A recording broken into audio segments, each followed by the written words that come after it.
আসসালামু আলাইকুম। Good evening, আদাব। আমি আগে প্রশ্নগুলো নেই, আমার মনে হয় তারপরে I can go into my original script. So অনেকগুলো প্রশ্ন এসেছে, অনেকে অনেক ইম্পর্টেন্ট পয়েন্ট অলরেডি রেজ করে ফেলেছেন। কোম্পানিজ অ্যাক্ট নিয়ে মনে হয় সবার একটা বড় এক্সপেকটেশন আছে। So that's something that I'm taking away. We will see, as you probably know, the current government had a manifesto of deregulation and making things easier for businesses. গত গত 2 মাস ধরে most of the conversations around act বা law has been focused on the ordinance. যে আগের সরকারের অন্তর্বর্তীকালীন সরকারের যে 133টা অর্ডিন্যান্স ছিল তার মধ্যে কতগুলাকে কমপ্লিটলি নিয়ে ফেলা হবে এবং কতগুলোকে অ্যামেন্ড করে নেওয়া হবে, কতগুলোকে ফার্দার রিভিশন দেওয়া হবে, এগুলো নিয়ে কোর্টে অনেক কোর্টে না অ্যাকচুয়ালি পার্লামেন্টে অনেক যুদ্ধ হয়েছে, আপনারা দেখেছেন। এবং the entire machinery was focused on that. So আমরা নতুন কোনো অ্যাক্ট যে অ্যামেন্ডমেন্টগুলো করতে চাই, মানে বিয়ন্ড ওই 133টার পরেও, যেরকম ইনফ্যাক্ট গতকালকেই আমরা একটা পিপিপির একটা অ্যাক্ট নিয়ে আলাপ করছি যে এটাকে আমাদের একটু বদলাতে হবে for privatisation of government assets. So এরকম বেশ কিছু লিস্টের মধ্যে আরও কিছু বড় বড় অ্যাক্ট আছে যেগুলোতে অ্যামেন্ডমেন্ট দরকার, যেগুলো ইন্টারিমের সময় করা হয়নি কিন্তু আসলে করা দরকার। তো এই সংসদের সেশনটা শেষ হয়ে যাওয়ার পরে we will start moving into those acts. So I've taken a note. We'll definitely put it on the table at least with the relevant people যে এটাকে কি করা যেতে পারে।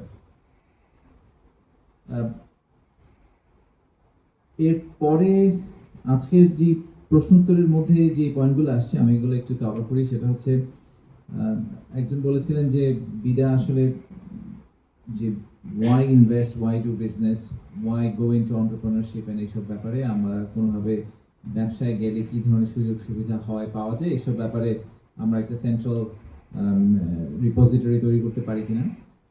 কিছুটা করার চেষ্টা করা হয়েছে। বিরাট নতুন ওয়েবসাইটে আপনারা গেলে দেখবেন অনেক মেটেরিয়াল এখন আমরা যা মেটেরিয়াল প্রডিউস করি ইনভেস্টরদের জন্য সেগুলো আমরা সব ওয়েবসাইটে দিয়ে দিই as public document. So for example, আমরা গত বছর যখন কোরিয়া গেছি, কোরিয়ানদের কাছে আমরা যেভাবে বাংলাদেশকে প্রেজেন্ট করার চেষ্টা করছি সেই ডকুমেন্টটা কিন্তু আবার এখন বিডার ওয়েবসাইটে দেওয়া আছে। সো ওগুলো আপনারা রিইউজ করতে পারেন যদি আপনাদের কাছে মনে হয় যে ওইসব ব্যাপারগুলা হেল্পফুল হবে। তো I take a note of that যে আসলে generally to encourage entrepreneurship, industrialisation, সেটার জন্য মানে কি আসলে বেনিফিট আছে সেদিকে গেলে সেটার ব্যাপারে আমরা যদি কোনো পিস অফ ওয়ার্ক তৈরি করতে পারি we will try to get that done. আমাদের এখন একটা রিসার্চ উইং করা হয়েছে বিডার ভিতরে। তাদের কাজ হচ্ছে এরকম almost on a weekly basis নতুন material produce করা related to primary, secondary research and also marketing material. So we will put that in their pot. Bidder investor যারা আছেন তাদের সাথে আপনাদেরকে কিভাবে কানেক্ট করে দেওয়া যায়, এটা একটা খুবই জটিল প্রশ্ন আসলে। কারণ আমার গত 1-1.5 বছরে যেটা রিয়েলাইজেশন, ডিপেন্ডিং অন ইনভেস্টররা কোন দেশ থেকে আসছে তাদের এন্ট্রি পাথটা ডিফারেন্ট হয়। সো আমি একটা এক্সাম্পল হিসেবে বলি যে চাইনিজ ইনভেস্টরদের একটা বড় অংশ আসে হচ্ছে চায়না বাংলাদেশের 4টা অ্যাসোসিয়েশন আছে, চাইনিজ অ্যাসোসিয়েশন, চাইনিজদেরই নিজেদের রান করা অ্যাসোসিয়েশন। তো ওরা সবসময় উইচ্যাটে কথা বলে এইভাবে ওয়ার্ড অফ মাউথ দিয়ে কানেক্ট করে প্রথমে বাংলাদেশে আসার পরে অনেক সময় দেখা যায় তারা যদি if they find a good local partner they have a good experience, if they find a bad local partner they have a very bad experience.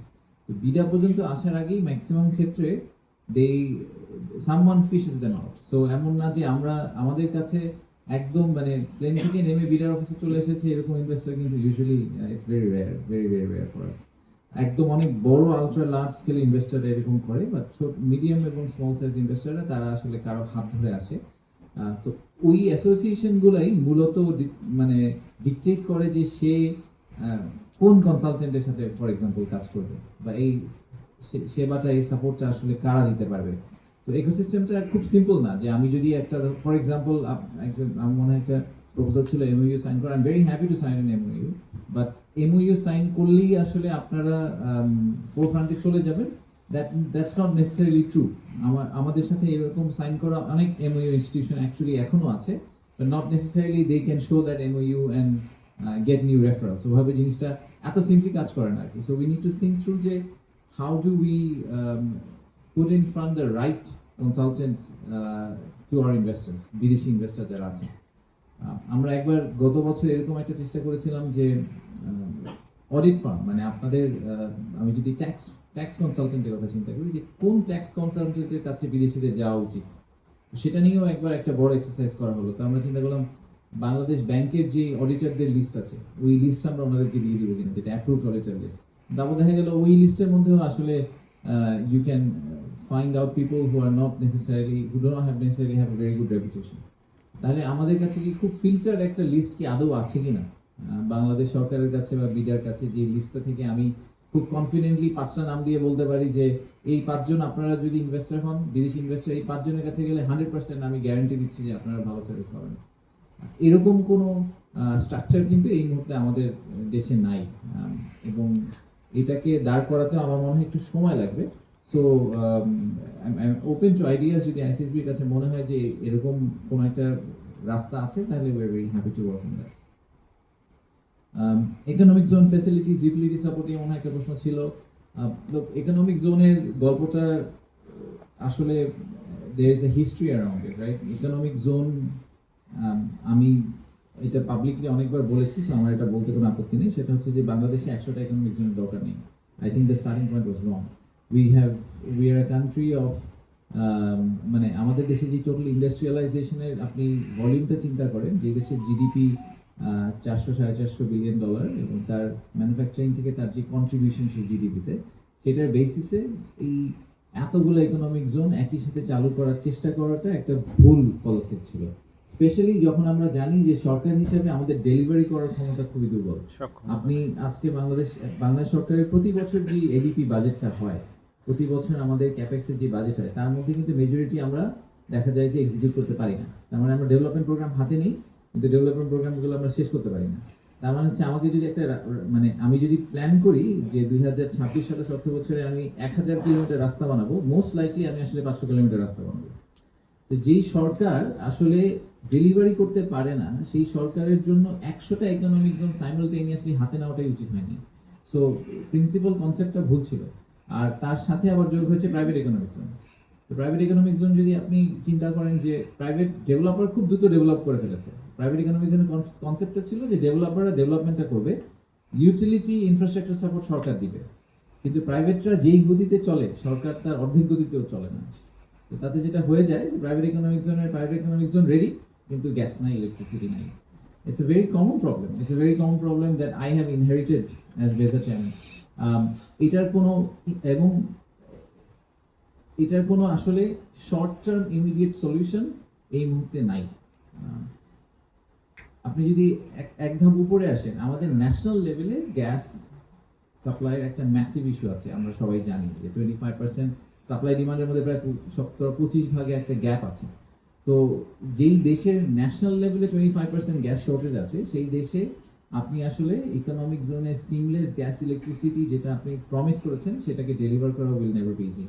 So until we resolve some of the fundamental issues with the energy supply, আমার মনে হয় যে আমাদেরকে আরো 2-3-5 বছর এই কষ্টটার মধ্যে যেতে হবে।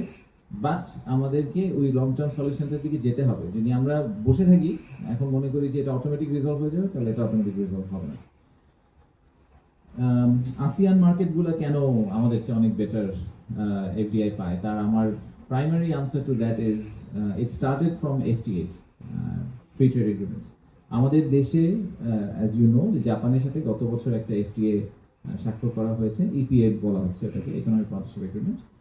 That is the first FTA we have sign.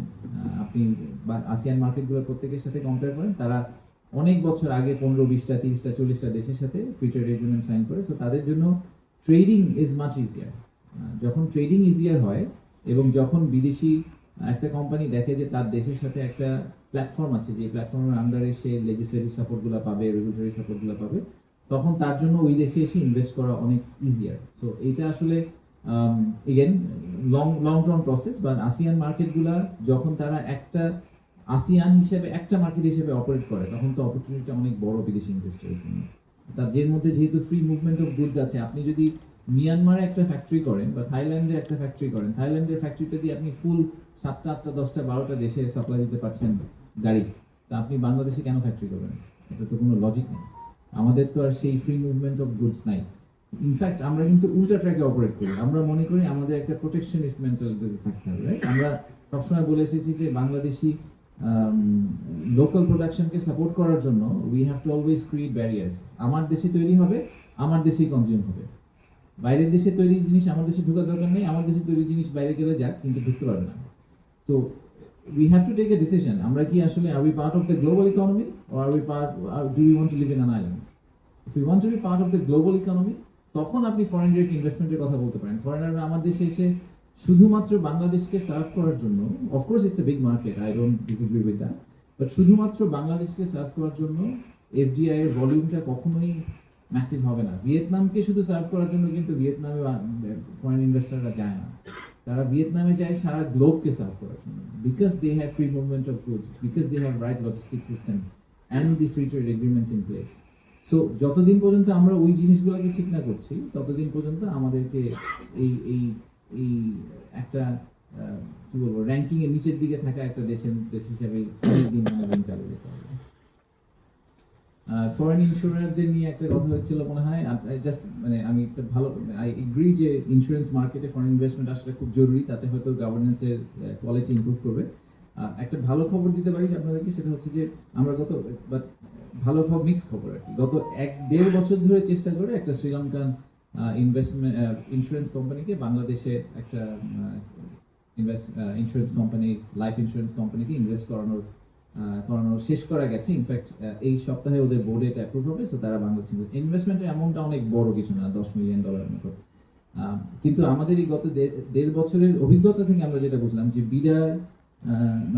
বিডার মতো একটা ইনস্টিটিউশন, যেটা সরকারের অংশ, প্রধান উপদেষ্টা বা প্রধানমন্ত্রীর কার্যালয়ের একটা অংশ, সেই ইনস্টিটিউশনের চেয়ারম্যান, মেম্বার থেকে শুরু করে সবাই একটা $10 মিলিয়ন ইনভেস্টমেন্টের জন্য এত দৌড়াদৌড়ি করার পরে ইনভেস্টমেন্ট করতে 1 বছর সময় লেগেছে। তো যেই বিদেশি ইনভেস্টর বিডার চেয়ারম্যানকে চিনে না, তার পক্ষে এই বাংলাদেশে ইনভেস্ট করা সম্ভব না। সো এগেন আমরা যদি একদম মানে স্ট্রাকচারাল লেভেলে ইমপ্রুভমেন্ট না করি, এরকম ওয়ান অফ আমি 2-4টা নিয়ে আসতে পারবো, তাতে আসলে টোটাল এফডিআই নাম্বারের পিকটা কোনোদিন হবে না। এটা 1-2টা এরকম ভালো খবর বলা যাবে, but we need to make a massive jump from where we are today. So মানে ওভারঅল আমার কাছে মনে হয় যে আপনাদের, and that sort of nicely takes me to my original point that I wanted to mention, সেটা হচ্ছে যে আমার কাছে মনে হয় যে ICS মানে the job that you do, ICSB members do, it's like ওই engine room foreman এর মতো। আপনারা you are মানে since the enactment of the Charter Secretary Act in 2010, you have been given the statutory mandate, right? যে আপনারা you are the conscience of our corporation. That's what you're supposed to be. And as we navigate through this transition in our country, এখানে আসলে ওই মানে being a back office function is not enough, even for you. You need to transition into more like an economic defense team আমাদের দেশের জন্য. So before we look forward, we first need to be very candid about where we stand at this moment. Let's accept who we are, right? So over the last decade, we know that there has been visible depletion of ethical standards. We cannot deny that. We have seen a weakening of social institutions. We talk about it at home, we talk about it at work. বাসায় আমরা বলি যে আমরা যখন ছোট ছিলাম তখন শিক্ষকদেরকে যেভাবে সম্মান করা হতো, it's very trivial point, but if you think about it, শিক্ষকদেরকে যেভাবে সম্মান করা হতো, সরকারি কর্মকর্তার একটা পাড়ার মধ্যে একজন ডেপুটি সেক্রেটারি, জয়েন্ট সেক্রেটারি থাকবে, তাকে যেভাবে দেখা হতো, things have changed so dramatically, and a lot of that is driven by depletion of ethical standards and social degradation. So সেই জায়গাটাতে and a growing illness, প্রথম দিকে মনে হচ্ছিল এটা একটা মানে জাস্ট হালকা কাশি থেকে এটা এখন একটা যক্ষার পর্যায়ে চলে গেছে। We are trying to pull it back. So it's not going to be easy now that it's become a chronic problem. It is going to be very difficult, and it is evident by the corruption perception index. Bangladesh has always been ranking very very low, right? এটা তো একদিন ধরে না, বছরের পর বছর ধরে আমরা দেখছি আমরা সিপিআই তে লো হয়ে বসে আছি। So this trust deficit যতদিন থাকবে ততদিন আসলে লং টার্ম ইনস্টিটিউশনাল ক্যাপিটাল বাংলাদেশে আসবে না। সো ফর মাই মানে আমার স্বার্থের দিক থেকে চিন্তা করলে this is exactly why I thought maybe coming here would be useful is to just reiterate this fact যে until মানে we always say যে বিদেশিদের কাছে Bangladesh is a land of opportunity, right? এটা আমরা সবসময় বলতে থাকি যে বিদেশিরা নিশ্চয়ই মনে করে যে they have a lot of, we think there is a lot of appetite for the foreigners to come, foreign investors to come to Bangladesh. There is more fear than appetite for foreign investors to come to Bangladesh, and we have to get rid of the fear. The way we get rid of the fear is by creating genuine good governance. Until we do that, they will constantly feel যে এখানে গিয়ে তো there is no rule. এটা একটা wild western মতো, তো এখানে গিয়ে আমি ব্যবসা করবো কিভাবে? So no one's following their rule. There is no playbook. যতদিন পর্যন্ত এরকম প্লেবুকের অভাব থাকবে, I don't think we can get there. So the institutional trust is currently at a very low tide, right? So when we look at the trust deficit of our financial markets, it's clear that our corporate culture has prioritized short-term survival. আমরা সবসময় এইভাবে কথা বলি যে কিভাবে কালকে profit করা যাবে, কিভাবে কালকে প্রফিট হবে। লং টার্মে আপনারা ওই যে ফ্যামিলি কন্টিনিউটির কথা বলছেন, থার্ড জেনারেশনের পরে বিজনেসগুলো থাকে না, because everyone's trying to make money tomorrow. No one's thinking যে আজকে থেকে 50 বছর পরে আমার অর্গানাইজেশনের চেহারা কিরকম হবে। No one's looking at that. So ওই ভয়েস অফ রিজনটা inside the boardroom is probably or could probably come from you, because you have that know-how generally, because you are certified, because you have gone through deliberations like the beautiful deliberation you saw today, presentations of this kind. So you have the foundation, but ওই boardroom এ হয়তো maximum মানুষের ফাউন্ডেশনটা নেই। যেহেতু তাদের কাছে নেই, so এই board লিডারশিপের কথা যেটা আমরা বলছি যে আগেকার দিনের ওই জাস্ট একটা অ্যাডমিনিস্ট্রেটিভ ফাংশন, এখান থেকে আমাদের সরে এসে একটা স্টুয়ার্ডশিপের দিকে যেতে হবে। সেটা করতে হলে, সেটা করার সবচেয়ে বড় catalyst is probably are the people who take the secretarial role, because they have a very interesting role. আবার সে আইলে সে কিছু না করেও থাকতে পারে আমাদের মেজরিটি অফ দ্য গভর্নমেন্ট অফিসারদের মতো, অথবা আবার আপনি যদি চান তাহলে আপনি অনেক কিছু করতে পারেন। So that's why I think maybe this is our way forward. So for a long time, our corporate sector has suffered from what I'll say a misaligned ambition. We have hundreds of boards and thousands of projects, right? All with great intent. On paper, they sound fantastic. But our ability to execute is hampered by the information asymmetry and lack of transparency. And we need to get there at some point in time. BSEC থেকে governance code হয়, নতুন act হয়, এটা হয়, ওটা হয়, কিন্তু এক্সিকিউশনে গিয়ে আর কোনো কিছু হয় না। Consistently আমরা দেখছি যে we're just going in circles about how do we become transparent. It feels like the board meetings are staged board meetings, not necessarily led board meetings. The board meeting is supposed to be led, not staged, but it seems like most of them are staged at this point in time. So how do we get away from there? ICSB being a statutory body, maybe I don't want to call it revolution, because it's a difficult word to digest. But the change probably needs to start from here, with all of you. And hopefully that eventually takes us to a point where we can feel that we are operating in a level playing field for everyone. আপনারা BIDA সম্বন্ধে, আমাদের organisation সম্বন্ধে মোটামুটি হয়তো জানেন, গত বছর আমরা we took about 32 initiatives to improve the investment climate. আমাদের অনেক ইনভেস্টরদের সাথে কথা বলে, এগুলোর সাথে আমার we had very long discussions. Some of them were successful, some of them we could not finish during interim government. One-stop service conceptটা কিন্তু is a dream, and I don't think there will be a world when we will say we have achieved one-stop service. It's a journey. আমি কত তারিখে one-stop service হবে বাংলাদেশে, এই কথা যদি কেউ জিজ্ঞেস করে, এটার উত্তর হচ্ছে আমি জানি না। And I don't think it will ever become like that, because the world is evolving, right? Expectation change হতে থাকে। So আমাদের চেষ্টা করতে হবে যতটুকু one-stop serviceর দিকে যাওয়া যায়। এই বছর আমাদের একটা বড় ফোকাস হচ্ছে গভর্নমেন্ট অ্যাসেটগুলোকে প্রাইভেটাইজ করে ফেলা। সো আপনারা দেখবেন আগামী 6 মাস, 1 বছরে we will try to, this is a mandate from Prime Minister, specifically given to BIDA এবং PPP অথরিটি এবং বেজাকে দেওয়া হয়েছে।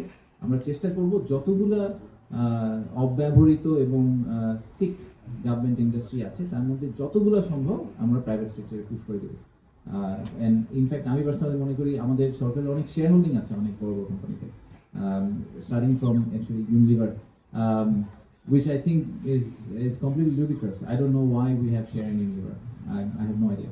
So এই শেয়ার হোল্ডিং যেগুলা it comes from history. Of course একটা সময় ছিল যখন দরকার ছিল, কিন্তু এখন মডার্ন ওয়ার্ল্ডে আমার মনে হয় না যে এইসব স্পেসে সরকারের আসলে শেয়ার হোল্ডার হিসেবে কোনো রোল প্লে করার আছে. We can play a role as regulator. We can play the role of a facilitator, but not a shareholder. Government needs to get out of doing business. So that is a big focus for us this year. আমরা এটা যতগুলো সম্ভব করার চেষ্টা করবো. আমরা prime মিনিস্টারকে একটা list of companies promise করেছি, দেখা যাক তার মধ্যে কতগুলো আমরা করতে পারি. আর ফাইনালি একটা বড় ফোকাস, যদিও এটা বিদার দায়িত্ব না, বাট আমরা চেষ্টা করছি যে এনার্জি নিয়ে আসলে একটু আলাদা করে ফোকাস দিতে. কারণ আমি যাই করার চেষ্টা করি, ফাইনালি গিয়ে দেখে মনে হয় যে গ্যাস নাই, ইলেকট্রিসিটি নাই বলে কিছু হচ্ছে না. So the energy shortage and the challenge with energy is probably the most significant economic growth ceiling I have at this moment, in my view. এটা যতদিন পর্যন্ত সলভ না হবে, একটা ম্যানুফ্যাকচারিং বেসড ইকোনমিতে আপনি যদি ফ্যাক্টরস অফ প্রোডাকশনগুলোকে খুব ক্লিয়ারলি প্রোভাইড করতে না পারেন, তাহলে আসলে প্রাইভেট সেক্টরের পক্ষে গ্রো করা সম্ভব না. সো আমাদের যদিও এটা again as I say, this is not Bida's responsibility, but আমরা এবার ক্যাটাগরিক্যালি এই একটা টপিক নিয়ে অনেক চেষ্টা চরিত্র করবো. যদি ওই সেক্টরে ইনভেস্টার নিয়ে আসবো, যদি ওই সেক্টরে গিয়ে কোনো রিফর্ম করার চেষ্টা করতে হয় সেটা করার চেষ্টা করবো. But that will continue to be our focus. So look, I'll finish with a clear diagnostic. Bangladesh is at a crossroads where intent is no longer enough. We need outcomes. We badly need outcomes. And your role as charter secretaries is to provide the professional backbone that ensures those outcomes are reached legally, ethically, and efficiently. So I would like to thank the team that has invited me. Thank you for having me here as well. And inshallah, abar dekha hobe, kotha hobe, and I look forward to seeing you again. Thank you.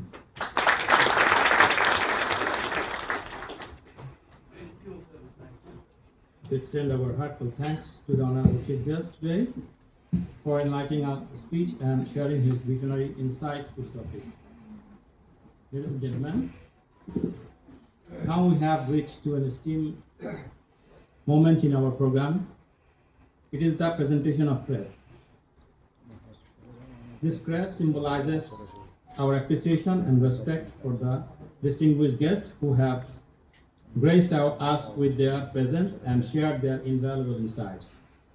May I kindly request Mr. Hussain Sadat FCS, the President of ICSB, to present the crest to the chief guest, Chaudhry Ashik bin Harun sir, as a token of gratitude.